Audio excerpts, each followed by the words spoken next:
Have you ever held your baby all night long, rocking, singing, begging them to sleep, and still heard nothing but endless crying?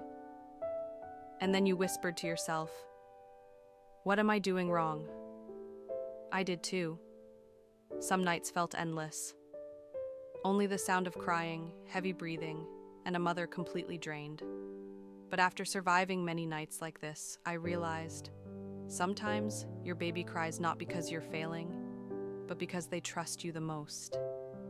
Endless crying, no clear reason. There were nights when my baby cried nonstop, from 9 p.m. to 3 a.m. I changed diapers, I fed, I sang lullabies, I walked circles around the room. Nothing worked. Eventually, I cried too. Dark thoughts whispered inside me. Maybe my milk isn't good enough. Maybe I'm holding him wrong. Maybe he doesn't even like me, I Googled. I asked mom groups, I called the doctor. The answers were always vague. Maybe colic, maybe teething, maybe neurological growth. And that word, maybe, made me spiral even deeper. The simple truth. No one told me later, a gentle pediatrician told me, crying is a newborn's only way to speak to the world.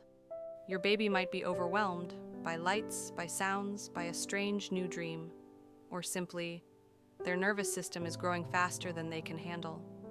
Some babies have a daily witching hour. Some cry because their digestion isn't mature yet. Some are simply more sensitive souls. Your baby's tears don't mean you're doing something wrong. They mean you are their safest place to fall apart. What happens inside a mom's heart? The exhaustion wasn't just in my body, it was inside my mind.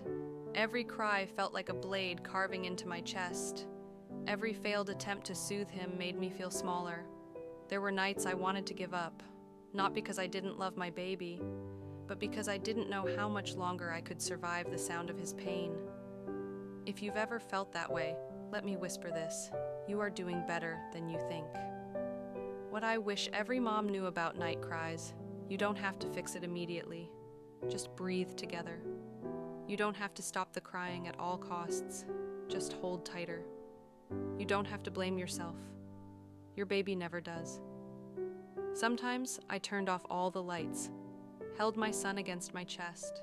No singing, no bouncing, just breathing together, and somehow he calmed. A night I'll never forget. One night the crying was worse than ever. Nothing helped.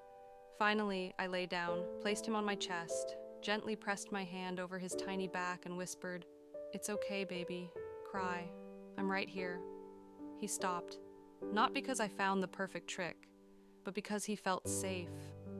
That night, I cried too, not from exhaustion, but from love, from the deep, sacred knowing I didn't need to fix everything, I only needed to stay. What those long nights taught me crying isn't failure. Holding your baby, even when they're still crying, is an act of deep love. Silent presence is sometimes the greatest gift you can give. Motherhood isn't about fixing, it's about being, and being there through the hardest nights is everything. If you're living through a hard night right now, if you're tired, scared, doubting yourself, please know you're not alone. You are stronger than you realize. You are doing sacred work, even when no one sees. If this touched your heart, share it with another mom who might need it tonight. Subscribe for more gentle whispers every week. I'll be here, waiting, for every mother who needs a soft voice when the night feels endless.